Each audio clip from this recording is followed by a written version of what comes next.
Hello and welcome back to the Wellbeing Dialogues. I'm Ashwin Nayak, and today we have a guest with us who will talk about her journey and also touch upon well-being at the workplace and also personal well-being. But before I introduce our guest for today, let me share a little bit about what we do here. About 6 months ago, we started this initiative of looking at well-being of HR professionals. This is not organizational well-being, but well-being of HR professionals themselves. Because over the last 2 years, we realized that there has been a huge pressure and unusual circumstances that led to a lot of pressure on the HR teams. So we are doing three things. One is the well-being dialogue, where we invite leaders to come and share their view. The second one we are doing is launching a study on the state of well-being of HR professionals, which is one of its kind, at least in India, and will give us a view of what are the struggles, challenges, and opportunities which exist in the space of HR well-being. And the third one that we are doing is conducting these city level roundtables. We've had one in Hyderabad, one in Pune, and the next one is coming up in Bangalore. But we invite, in these roundtables, we invite select people to share their views on how we should structure this study and also their guidance on the design of the study itself. With that background, let me quickly invite Ameeta Menon, our guest for today, to share a little bit of namaste, share a little bit of your professional background and how you ended up. We've all taken different journeys to reach where we are. So maybe a quick sort of a peek into how you uh, landed where you are today. Yeah. Over to you, Amita. So I just wanted to tell you that we've had a bit of a lights out, so you'll have to bear with me for a couple of Sure. seconds. I'm sure it'll come on soon. But well, I started my career in the hospitality space, and I was with the Taj, and I got into Air India for a couple of years. After which I moved into uh, IT and ITES. And then, I've kind of come around a full circle. In 2016, I came back into the hospitality space, and I've been with the House of Malacca Spice now for 6.5 years. I came in as the director for HR and training, and in 2020, we also introduced the Gurukul, the leadership academy that I've co-founded with my MD Praful and with Rajesh Kamath. And I have now become a business head. I run the entire Gurukul, and I have moved out of the HR role that I was playing. I've handed over that role to my next in line, and I now look after the academy fully, and that's what I do. And also my foundation, which is a well-being foundation called Healyam. So these are two things that I do right now. Great, Amita. Those are three different uh, aspects. I would say one is in the HR space, one is in the Right. well-being space, and the last one, hospitality, is clearly a very challenging sector, Yes. particularly in the last couple of years. And we were just chatting about how things are changing. Maybe if you can share a little bit about how the last 2.5 years have impacted the hospitality sector, particularly from employment and well-being of employees perspective. Definitely. So it's been a really tough number of years, I think, that we've gone through. The whole industry has been impacted, and hospitality is all businesses and services which are related to leisure and customer satisfaction. So everything under the heads of accommodation, F&B service, and travel and tourism has got badly hit. In fact, I think the industry is still trying to figure out what the impact is. I don't think they have even come out with the actual numbers now, in terms of job losses, in terms of businesses that have got shut down, and in the whole thing, the supply chain industry. and everything related to that. So I also feel that decisions are still being taken now to shut down many businesses, because people have, they've still not come back into what they were doing earlier. Many hotel chains are also recalibrating, trying to figure out what they want to do, and so the whole industry has been badly hit. For us as an organization, we were a 25-year-old organization, and when this thing came into our experience, Praful, who was our MD, he had some friends in Hong Kong, and we already had a bit of an update that something like this was coming. So we had already started planning on what we could get into, and our BCP core team was already in action. So and another thing that I think I would definitely want to mention is our training of the last 6 years in the space of Arthashastra. We had been studying Arthashastra, and the whole impact of what that did to all of us as leaders had made a huge difference in the way our mindsets had shifted in a very big way. That when a crisis like this was looming up, we were very pragmatic. We quickly took steps to decide what is going to happen to our employees, because we knew that something of a very large magnitude was coming up, and nobody knew what was coming up, but we could sense that something which we had never experienced before is on the horizon. And we were just waiting for that date from the government, actually, March 16th, I think it was. And then we had already had our plans. We had a proper understanding of what we had to do with our employees. We also knew that there would be people moving back, considering the kind of conditions that would come up. 5 months of no business is not easy. Zero business. So for us, I'm talking of a 25-year-old organization which had close to 400 employees. We had restaurants in different parts. So House of Malacca Spice is a very well-known restauranting, and we are in the restauranting space for a good number of years. And of course, now we have gone into many other verticals. But uh, at the time of the pandemic, we were really, we really kind of had our plan together quite fast. And we knew that we were going to be working, ensuring that our employees were well looked after. We knew that we had to keep them safe. We knew we had to take care of their food and their accommodation and everything. So we actually were quite well set, I would say, in terms of how we would manage the situation. And even though it was hitting us personally, we were quite neutral and equanimous, I think, about the whole situation.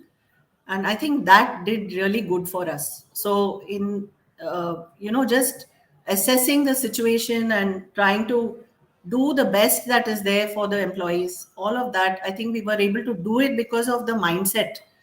And I think we came out pretty well from the entire uh, experience. And I think for people who are nimble, who are able to quickly recalibrate and quickly look at the situation in a practical way, and uh, those kind of organizations in our industry, I think were able to quickly recoup and come back to some kind of normalcy. Other businesses, we work on very small margins. So what happens is, even when there's a short shutdown, it can really affect everything in the business. And so many businesses are not very financially viable. They look like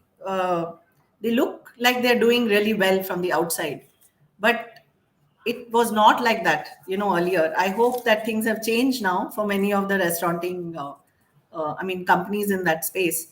But that small thing also can really derail the business. And this is, we are talking of huge impact, 5 months and 6 months of no business at all, no business. So we had to get into our war chests and, quickly figure out what we wanted to do. So I think, Yeah, yeah. No, I think you touched upon a few interesting points. One is what was going on in your mind during those 4 5 months, right? Because there was no sort of Correct. visibility on when things will Yeah. end. So Right. as an organization, you said you had a business continuity plan in place, but like Mike Tyson says, everybody has a plan till you get punched in the face. Right. So the plan is only good till you see that there is something coming up or something within our control. So, how are you sort of managing both your management team's morale and also the employees who probably had to leave at short notice? Yeah, so we had a very clear plan. One is, like you rightly said, personally we were all going through the experience also. Hmm. There was sickness, there were deaths happening, there were all of that happening. And then at the same time you have to ensure that your employees are safe, and they are being looked after. So we had already planned isolation wards inside of us. So we have a large space in Koregaon Park. So we had already planned. We had staff rooms.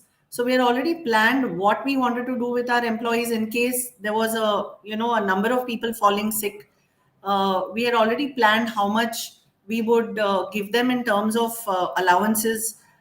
We had already planned how food would go to them. We were giving them medicines. Homeopathy was started.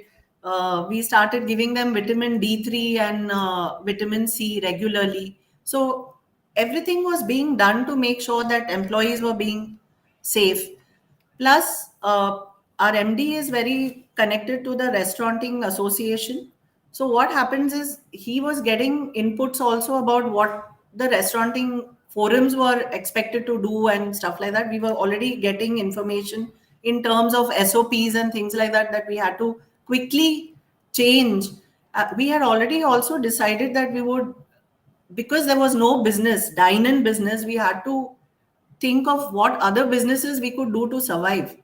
And then of course it went on to thrive, but surviving was the first bit. We had to really come up with a plan to have at least our home delivery operations running smoothly. And if I had to we had to ensure that the entire crew was keeping well. And there was fear that we had to take care of so many different type of issues. Like, fear was there, people didn't know what to expect. So counseling them, ensuring that we were in touch with them regularly. Now this is not like an IT industry where people have access to laptops and things like that. So we had to ensure that we train them how to use Zoom. So many new things we did, for our employees. But it was a beautiful time because we got very close. The whole team became very close. We all worked together towards a common uh, enemy per se, and we were all able to come out of it much stronger. So personally, also, I think we did a lot of inner work.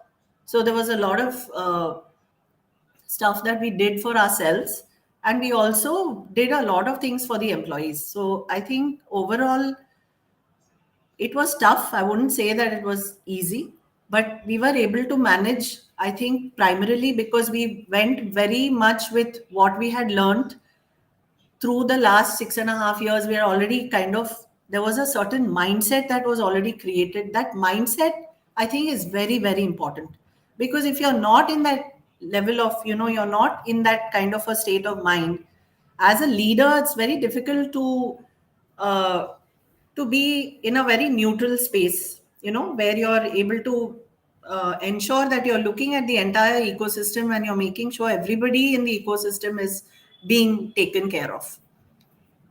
Yeah, absolutely. I'll come back to these 2 points that you made about mindset I'm and sorry, there's some no problem. electricity issue happening here, but No yeah, go problem. ahead.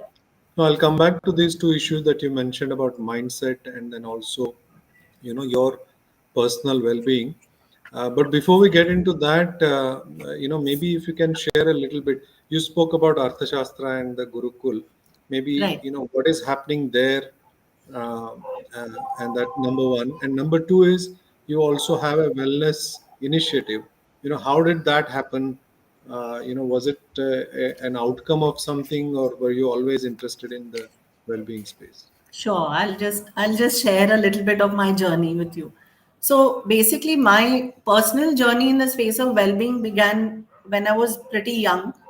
My brother was diagnosed with cancer, and those were the days when cancer did not have great, they did not have great medicine or things. Now, I think it was about 20 plus years ago. So we had good oncologists and things in Pune, but I feel we have come a long way now in the space of cancer. But when this thing was happening, the whole family went through a crisis. And my dad, in those days, was already in the space of alternate healing. He had learned homeopathy and he was a certified homeopath. Though that was not his profession, he had studied it, and there was a lot of homeopathy in our house. And he had heard about Reiki, so he said that let's look at something which is alternative for my brother, and let's give him the best life. Whatever is going to happen is not really in our hands. We will give him everything that we can. So we, as a family, the whole family went through studying of Reiki together. We all learnt it, and we all used to give him, Reiki, and we studied different other modalities. We learned how to use bark remedies. We learned how to use to grow wheat grass at home. Now wheat grass is available in a capsule. Those days, I'm talking of 20 years ago, nothing of this sort was available. So this was my first foray into wellness, and I got deeper into it. I think once I studied Reiki, a lot of things opened up for me, and I understood my calling was something to do with the well-being of people. I was kind of automatically drawn towards people who were not doing too well, either in their relationships or their physical space or whatever. I was, it was a calling, I can say. And I slowly started moving in that direction. I had my career happening on one side, but I was also studying various modalities to understand how I can be of help and assistance to people. And in 2012, I think I kind of, that was a turning point for me when I kind of actually started. I did a lot of work in the previous years as well. I was doing Reiki for the family, for friends. We lived in Dubai for a number of years. So there used to be, the labor class there was always having a problem with getting medical help. They had not enough funds and things like that. So people in our society, the house boys and the labor that used to be there, they knew me as Dr. Menon, even though I'm not a doctor. They used to come and take medicine from me, and take Reiki and all, and feel better. And then that was my first part, I think, when I got into this particular thing. And I felt a great amount of ease and satisfaction in doing it as well. And however, there was this other side where I continued to do uh, what kind of looked after us monetarily. So that was continuing. And in 2012, I felt that I should take this one step deeper, and I started actually counseling and coaching people. And 2016, I think I knew that I wanted to definitely get even deeper into well-being. And that was when I met, I was working with KPIT at that point, and I was in the training space, and I was looking for some kind of an opportunity where I'd be able to work at grassroots level with people. And I met my MD Praful at a party, and that's when he said that they were looking for somebody in the space of HR, uh, and they were open to looking at even options of wellness, and that kind of a mindset they already had as a vision for the organization. So it all worked out well, and I came into the organization, and it was like a full circle for me, because I had started with hospitality, and then I found that I was back in the hospitality space, and working with people who had a similar vision for people, for the ecosystem, for the community, and for wanting to do something in the space of wanting to give back to the community. So that way it worked for me, and that's how the journey started. And in 2018 was when I joined the organization, I was completely into my HR and training space. So there was a lot. We were acquiring, we were opening new restaurants in different parts of India, and it meant hiring, it meant training, it meant a lot of specific HR related activities, which I was completely engrossed in. But in 2018, there was a time when Praful and I had a conversation, and we decided that that was the right time to bring in the well-being initiative. And that was when we launched the well-being initiative. And I started off with a research project inside, because I had the entire, you know, audience right there. So we started with a research project for about 30 of our employees, where we ran sustained, basically I wanted to showcase how important it is to run sustained programs and not just one-off programs. Because I have seen in my career that all organizations are worried, they want to do something in the space of well-being, but you will find that they are only doing things which are, kind of a 1 week program or something for the tick box, basically. So you want to do something, but you don't want to do it full hog. You don't want to ensure that you're really looking at the well-being of every employee. And this is something which my research project, when I ran it in Malacca Spice, the House of Malacca Spice, we covered 30 people. And I wanted to showcase how important it is for people to be happy when they are coming to work, to feel that they are wanted, to feel that they can express themselves freely, and to be able to uh, be trusted, not just in the physical sense of well-being, but overall, feeling that yes, I want to be here in this organization. And so we ran this, where we ran a pre-assessment test. It was based on positive psychology. So we wrote out a set of questions for the guys to go through. And then after that, we introduced things like gratitude, random acts of kindness, and some physical activity for them, some emotional. So my USP is emotional freedom technique. I teach emotional freedom technique, and I will work a lot in the space of emotion and physical ailments, etc. So I introduced EFT, and I also brought in some yoga and stuff like that. So there was every aspect of their well-being was looked into: spiritual, mental, and physical. And then after 6 months of running it, we did a post assessment, and we found that out of 30 people, 80% of the people had already started showcasing a higher level of happiness. Now uh, when you visit our outlets, you will definitely see, I mean, that's not because I'm the HR head or whatever, but we've heard this as feedback and feed forward from our guests, that there's something very unique about the employees. There's a feeling of happiness that one gets when when you interact with them. So what is it that you people do which is different? So these are certain things that I think, kind of coming back to your question as to what happened and how did we start off. So 2018 was the advent of Helium. We called it Helium, Healyam. So it's a combination. It's like 3, 4 Sanskrit words which are put together.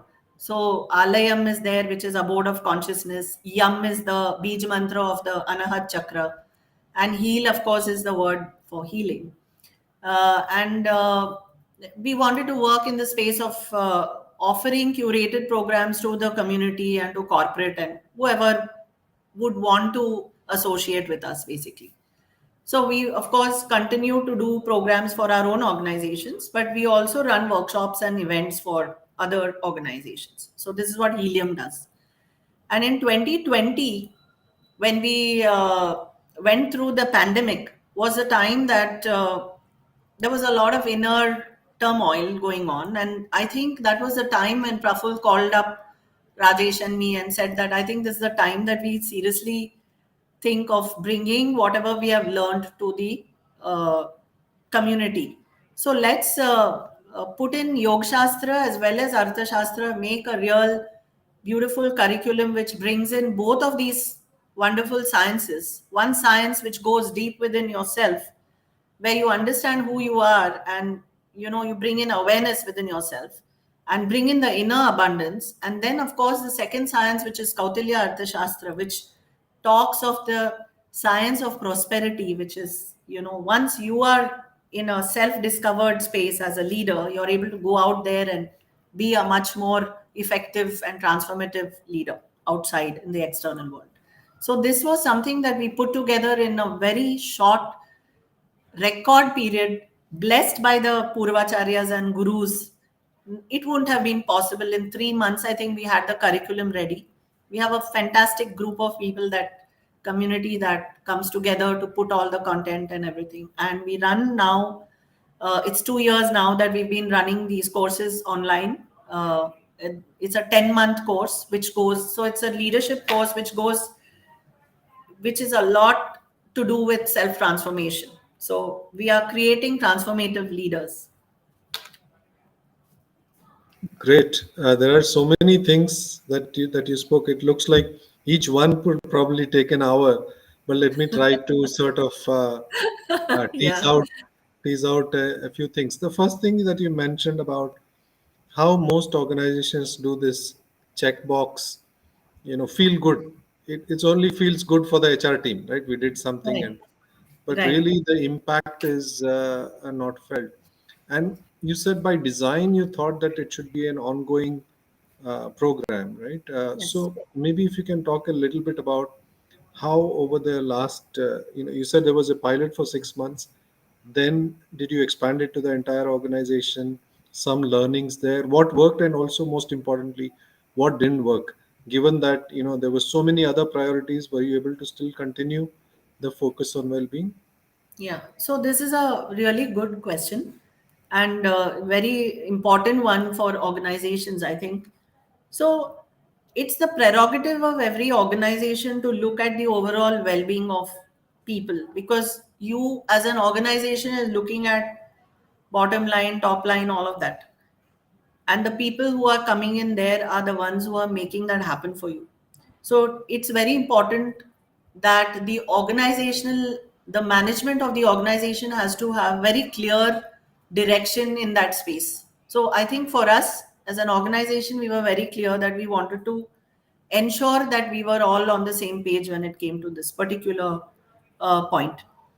And bringing in mental, physical, and spiritual well-being is very, very critical. So it's not just about physical well-being; it's overall well-being of a employee that we are looking at. So after the research project, we brought in many things. Of course, even before the research project, we've already been doing many things in the organization. So, for instance, something which is very unique to our organization is that we meditate every day. So at 11 a.m., the gong goes off, and we have people who come in to meditate. They know that the gong is for the meditation. So people come in, whoever, we don't force anyone to meditate. So we have people who come in to meditate and finish in 15-20 minutes. There's a guided meditation that is played, and everybody sits to meditate, and then they move on. On Friday, we have a town hall. We call it the lineup, and it happens at all of our outlets. So that is attended by every employee in the organization. It's mandatory to attend it. And that it's an open discussion, open forum discussion, which talks about everything under the earth. So it will be about celebrations. It is about talking about problems which are there on the floor. It is about uh, grievances. A lot of things are discussed. But before we go there, we start off with meditation, and we also have a very important segment which is appreciation of the group. So this is something which is stuck and which has continued, and which will continue. When it comes to physical well-being, there are things that we are doing continuously, but we are not able to run it in a very, very structured format because of the kind of timings and the dynamic situation that a restaurant runs in. So we do have certain issues there, but we try to ensure that we keep bringing in practices, like there are certain long terms of yoga that is offered. So, for instance, we continue to do yoga on a Wednesday or on a Monday. In the morning before the day starts, along just before the meditation, we bring in some bit of qigong or something like that, where there's some physical exercise which is done. So these are certain things that we are doing. There is a weight check which is being conducted by the HR regularly. We call ourselves human care. We do not call ourselves HR. So this is again something where we are unique. And there are also a lot of there is an importance given to the food that we eat. So we run a very sustainable outlet. Uh, we have something which is the our farming. So we have something, the concept which is called farm to table, which was introduced, I think, across India. I mean, a lot of people know about it, but we are an organization that's been doing it for many years. So we have our own farm in Vagoli, which is in Pune, and which basically caters to about 70% of the stuff that you see on our tables comes from that farm. So all of the food that is served to the staff is from the farm. So whether they are vegetables or whether it's the rice or whether it's whatever, it comes from the which is grown on our farm. So the food is organic and it is nutritious. And these are things that which we can ensure that is, continuously looked at and monitored. But this is one of the most important and troublesome things that can come up, the execution of a well-being strategy which is run in an organization. So that's why you may find that in certain organizations they may have the best interests of the employees, but then there are many, you need to have a very tight well-being strategy for the organization, something which is sustained and running regularly, not something which is done as a piecemeal. Suddenly ek saal mein one health program for 1 week, you make everybody do some exercise and make them do some marathons and do their health checks and whatever, and then after some time it fizzles out. So we are an organization that is continuously ensuring that we are bringing in some form of uh, well-being, whether it is engagement, we make them do art therapy. So there's some program or the other that is running across right through the year. Right, right, right. But it requires a lot of rigor. It requires a lot of uh, continuous monitoring. It's not Mm. that simple. Right, Yeah. right. We work with almost 40 organizations. A constant struggle. Right. There is interest, but there is a lack of sort of execution. In your experience, what are the two or three things that need to happen for this to be a sustained effort? One thing we clearly know from our experience is leadership buy-in. Do you think that because Praful is personally invested in this? Yes. Okay. Yes. 100%. If the leaders are not invested, our CEO, everybody is looking. I'm there, so we are constantly looking into it. It's not that, if one person is not fully there, then the other person looks in. Of course, we are not a huge organization. When the organization gets larger, the scale of operations obviously is going to get more complex, and Hmm. then you cut corners. You say, nahi, we'll give this, or we'll not give this. That kind of stuff is bound to happen, I'm sure. But there are organizations that are doing some great work. I'm not saying that no organization does it. So for instance, I for sure know that well-being needs to be in the DNA. It has to be as much in your when you're talking of creating a vision for your organization. I feel that it should be part of your vision. It should not just be one off thing that you're doing for the organization.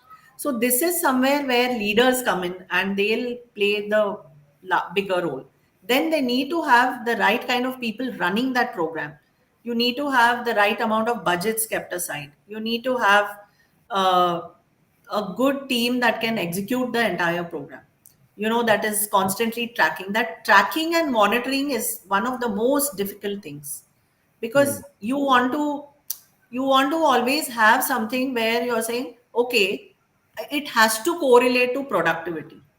mm, Some of the things are very subjective. Like, I know that I'm bringing from my research project, I knew that I brought in happiness, but I know that a happy employee is definitely going to be more productive. I know that I can correlate it in some sense, but can I showcase it with quantify. numbers and this and that? It becomes difficult.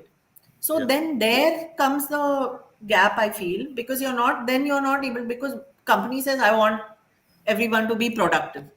Now, right. if a person is motivated, he is feeling happy to come to work. He has a freedom of expression. He has a feeling of trust. He has all of these things which are offered, which are there, and that is the DNA of the organization. Why will I not be happy then? Why will I feel under pressure, or why will I feel under stress? Now, 9 out of 10 Indians who are at work are under stress. Mm, Now, yeah, what is that? Why is that happening? It's happening because they are under stress about their work itself, or they are under stress about maybe financial burdens. Now, these are situations which I can, kind of probably manage a little bit in my organization itself. If I'm expecting those same people to give me something which is going to increase my top line or bottom line, I have to then do something for my people. yeah. So this is what I feel very passionately about. So I'm Right. sure, Sure. uh, No, no, very important points. I think you touched upon few key elements. One, you said that well-being has to be a strategic initiative at the vision level, yes, not an add-on. Second, about leadership buy-in, and third yes, is having a dedicated slash committed team to sort of shepherd this program. And then finally, how do you make sure that you monitor and evaluate progress sure, and course correct wherever needed? I think these yeah. are all important points because, like you rightly said, it's very easy to do one-off projects, but to sustain it, we'll need a commitment at all levels. This is great. So let's shift gears a little bit and talk about. You spoke so much about organization well-being, and then you also alluded a little bit to two things. One is the psychological safety at work. I think which is a outcome of all that you do, Right. including well-being.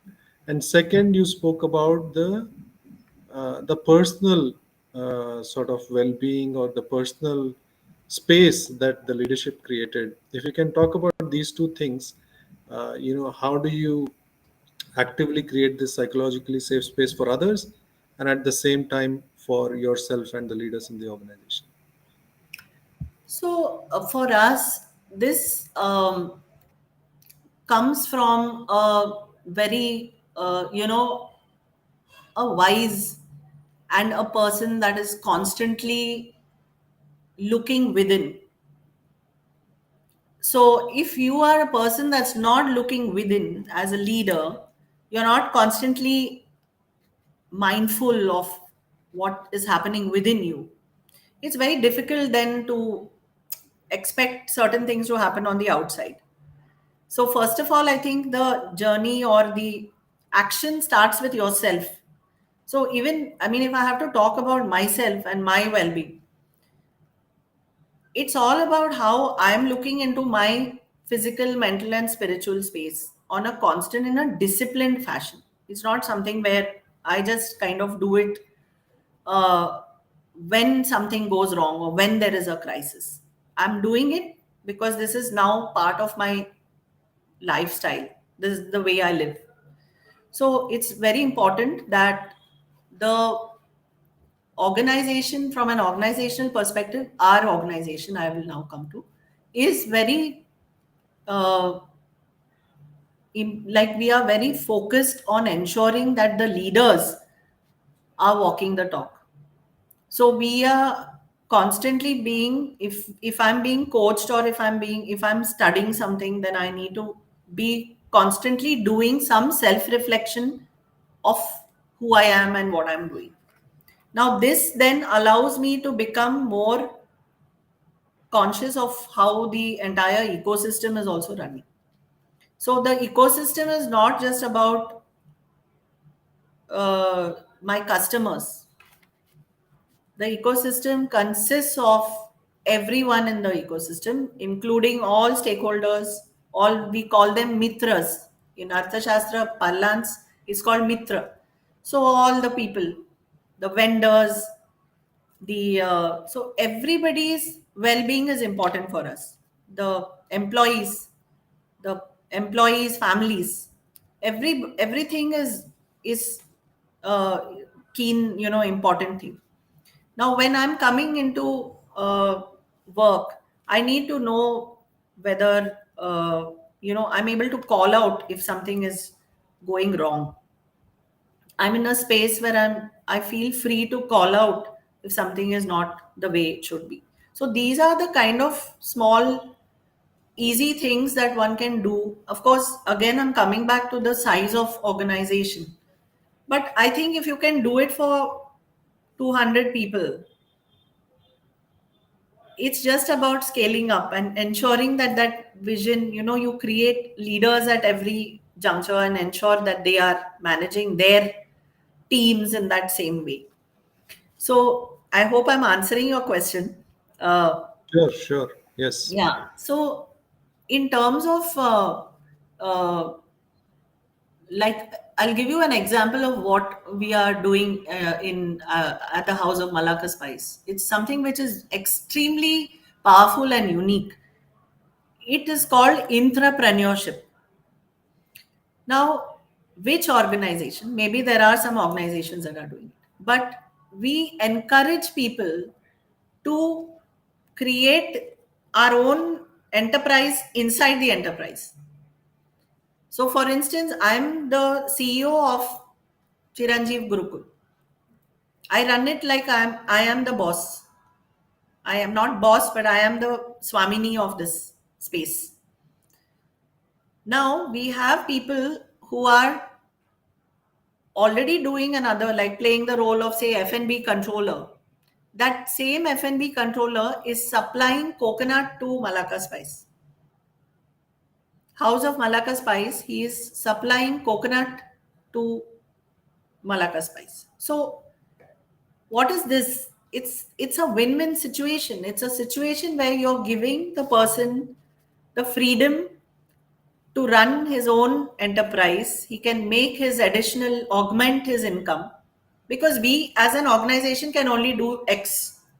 We can't do more than that. But if you are keen on expanding your your growing your income, then we are saying, okay, come, you can run something from within. It's a win-win situation because I'm getting the best prices, and I'm Yeah. also allowing that person to, feel secure and also feel that he's trusted. Right, right, right. No, you're right. I think I witnessed that outside the restaurant you have this packed food, and there's also an art space and all of that, which Yes, I believe yes, have been developed by employees. So I correct. think We all of have this, guys who make masalas. We yes, have people who make pickles, right, and that's all being made in house. right, So they right, are not just getting a pay, they are not just getting a salary from us, they're also getting augmented income from this source. right, right. So, Great, sorry, I great. interrupted. Please No, go no. ahead. I think so. Given the focus on well-being and given the opportunity to create their own space or create their own ventures, I think there is a powerful mix of feeling like I'm being looked after, plus also I have an opportunity to grow Correct. in the organization. So, which is, Yes. I think, an important point. We have about 15 minutes, so I want to sort of distill our conversation and see if we can summarize. So, let's assume that you spent X number of years now through the entire journey. And somebody who's starting off as an HR professional, or it could be any professional, what would your advice be? Maybe let's stick to hospitality. What should they be thinking about when it comes to their well-being, and if they want to implement something in their organizations? So, for me, I personally feel that being disciplined is very, very, very one of the most important things. So, for young people or for anyone actually, so being disciplined towards everything. So, whether it is your health or whether it is rest or whether it is work, you need to be disciplined. You need to have a particular way that you and ensure that you're going by that discipline. Of course, not get overly obsessive about it, but discipline is definitely a very, very important thing that I would suggest. I also would definitely say that bringing in a balance to physical, your physical, your mental, and spiritual well being is very important. So, what happens is, I think with most people, we go into our physical well being. A lot of focus is on physical well being. I need to look like this, I need to be this weight, I need to. But there's not much importance or there's not much focus on any other faction of it. So mental well-being is what how one feels, how one thinks, how one acts. All of this also needs to be looked into. Spiritual well-being is all about my life's purpose, my purpose. If I'm a person without, who's only thinking about myself and I'm not going beyond myself, what's the purpose to life? You're not here just to. This I feel very strongly about. So please excuse me, I mean, to you and the audience, but there's something beyond you and your family. So we in our house of Malaka spice, our mantra is samasta jana kalyani nirantaram. So we are going beyond just looking after us. So whether it is just team and only me and my team, or is it the whole organization, is it my vendors, is it the ecosystem, is it everybody, is it everybody out there? So the same mindset, if one can cultivate, I think one's journey on earth is then fulfilled. Otherwise you're just doing self. You're looking at growing in your career, bringing up your children, sending them to the best schools and colleges. Beyond that, there's nothing else. Right, right, right. No, Not that it's bad, huh? Please don't get me wrong. It's not yes. bad. But since you asked me the question, that spiritual part where you're thinking of what is your connection to self, what is your connection to the community, what is your what do you want to give back Hmm. is very important. Yeah, yeah. No, very, very nicely put. I think the uh, today's world, especially youngsters, are grappling with this question, right? What is the purpose of life? What is the purpose of my life? What is the role I can play? So I think thinking about it in the context of what you mentioned, how do I look at a stakeholder in the ecosystem and not just a consumer of whatever is coming my way? I think very powerfully, so it's sort of you have highlighted, and it's also towards the end of the year. So new year, anything new planned for the organization, for yourself, or you don't believe on this kind of resolutions? You're right. Uh, we don't.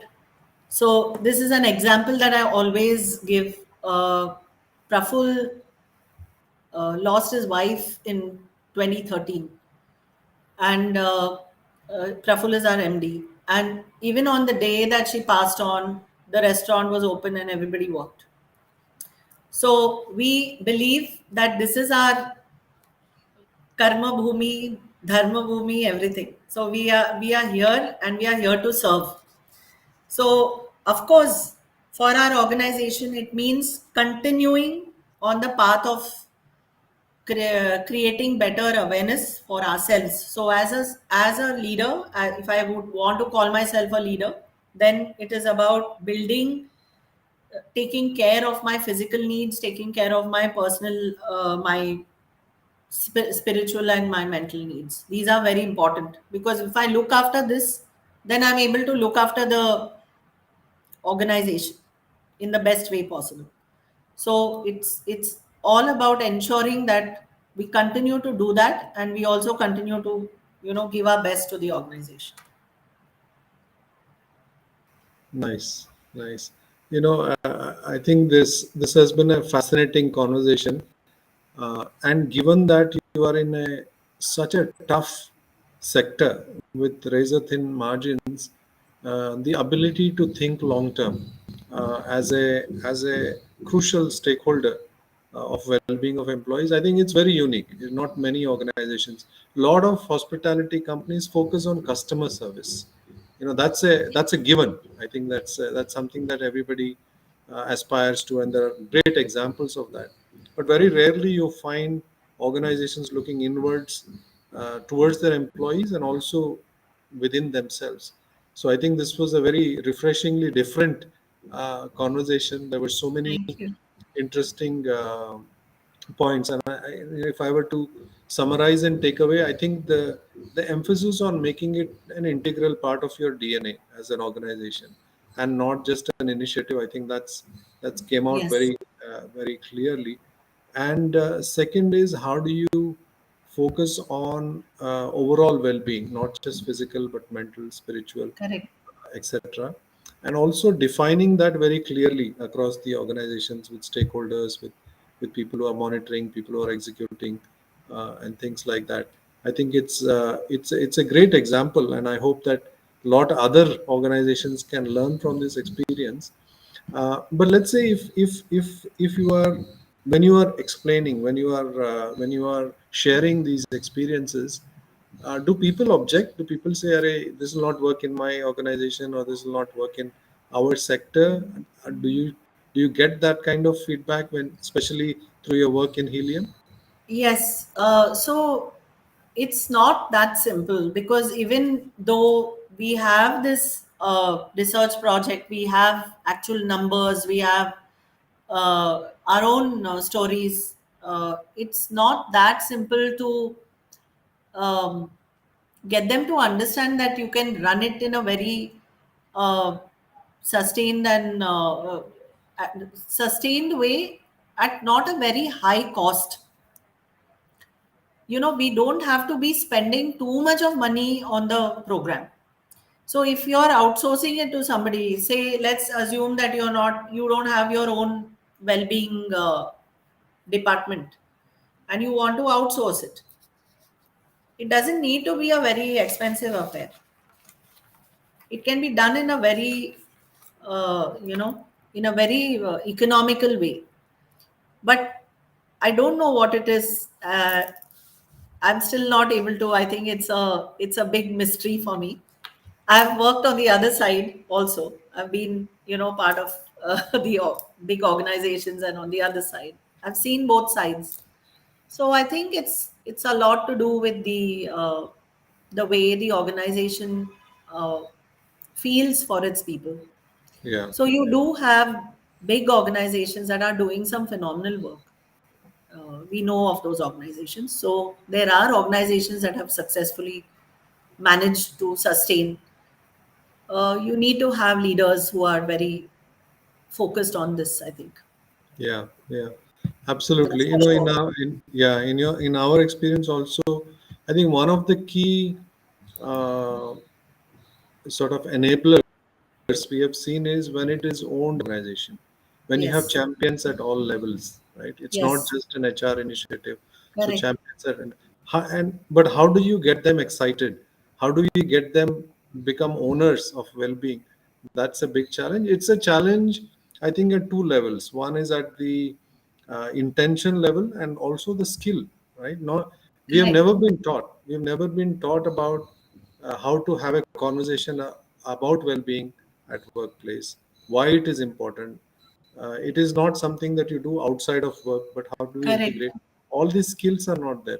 So Yeah. one of the interesting areas that we've been working on is how can we make this integral part of managers training or skill building? As they become, responsible for other people, can they develop this skill? But I think, given the experience in hospitality and the long view you have taken, I feel like we should come visit your institute and your organization, and maybe learn a lot more. Maybe we should have like a, what do you call, learning journeys. Definitely. Learning Definitely. journeys to House of Malabar. We Do would some. love to host you. Yes, yes. Do, We will do. do Please that. feel free. We will do that. But thank you so much for taking the time. It's been a great pleasure listening Thank to you, the Ashwin. ideas, listening to the thoughts, and I'm sure we will be in touch and do something together in the future. Yes, we will. Thank you so Great. much. Thank you. Namaste. Take care. Namaste. Thanks.